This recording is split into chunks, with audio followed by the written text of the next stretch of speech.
যুদ্ধবিরতি ভেঙে প্রথমবারের মতো সৌদি আরবের ভূখণ্ডে হামলার দাবি করেছে ইয়েমেনের সশস্ত্র বিদ্রোহী গোষ্ঠী হুথি। এর আগে ইরানের উড়োজাহাজের অবতরণ ঠেকাতে হুথি নিয়ন্ত্রিত সানা বিমানবন্দরে হামলা চালায় রিয়াদ সমর্থিত ইয়েমেনের সরকার। হামলার জন্য সৌদিকে দায়ী করে জবাব দেওয়ার হুঁশিয়ারি দেয় ইয়েমেনি বিদ্রোহী গোষ্ঠীটি। মধ্যপ্রাচ্যে চলমান যুদ্ধের মধ্যেই সৌদি আরব ও ইয়েমেনের হুথির মধ্যে পুরোদমে সংঘাতের শঙ্কা দেখা দিয়েছে। সোমবার যুদ্ধবিরতি ভেঙে 4 বছরের মধ্যে প্রথমবার সৌদি আরবের ভূখণ্ডে মিসাইল ও ড্রোন হামলা চালানোর দাবি করেছে ইয়েমেনের সশস্ত্র বিদ্রোহী গোষ্ঠী হুথি।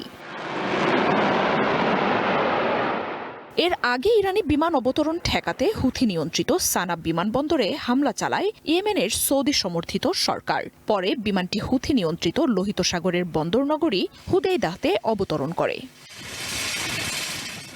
হামলার জন্য রিয়াদকে সরাসরি দায়ী করে পাল্টা আক্রমণের হুঁশিয়ারি দেয় হুথি।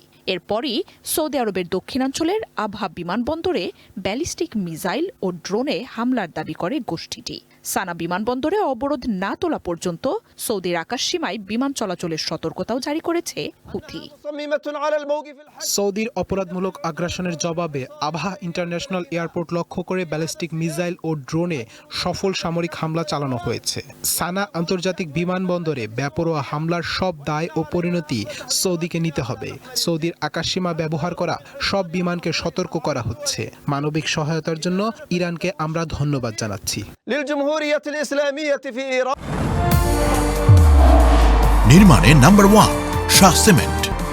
এর ফলে 2022 থেকে জাতিসংঘের মধ্যস্থতায় হুথি ও সৌদি প্রশাসনের মধ্যে অনানুষ্ঠানিক যুদ্ধবিরতি চুক্তি ভেঙে পড়ার শঙ্কা দেখা দিয়েছে। হুথির মিসাইল শনাক্তের কথা নিশ্চিত করেছে সৌদি আরবের মোহাম্মদ বিন সালমানের প্রশাসন।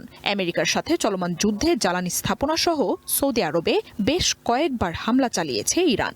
যদিও হরমুজ এড়িয়ে লোহিত সাগরের জলপথের মাধ্যমে তেল রপ্তানি অব্যাহত রাখে মোহাম্মদ বিন সালমানের দেশটি। তবে এর মধ্যেই দক্ষিণাঞ্চলে ইয়েমেনের হুথি বিদ্রোহীদের সাথেও সংঘাতে জড়ানোর ক্ষেত্র তৈরি হয়েছে।